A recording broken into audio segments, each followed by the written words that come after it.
Try colour peacock. Hello everyone, आज के कपड़े का हम बनाने वाले हैं ट्राई कलर पिकॉक।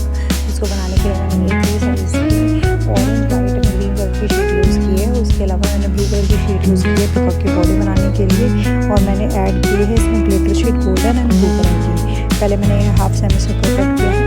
उसके बाद मैंने orange, white and green colour की भी ऐसे ही सेमी सर्कल शेप में कट किया है। उसको कट करके ऐसे एक ऊपर ही पेस्ट कर दिया, उसमें ब्लू कलर की ग्लिटर शीट भी ऐड किया।